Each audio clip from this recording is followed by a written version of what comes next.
Hello mga kananay, good evening. Maghihiwa ako ng kalabasa para sa swam na mais. Bukas kasi, after ng service, may meeting kami, kaya pack lunch kami. Kanina habang nasa Tiangge ako, nag-iisip ako kung ano ang pwede kong dalhin. Kasi nasanay sila na relleno ang aking dinadala.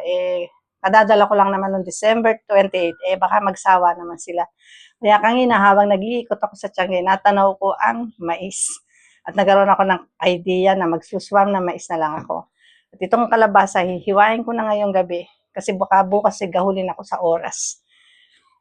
Magpe-prepare kasi ako ng breakfast, tapos lulutuin ko pa itong para sa lunch namin.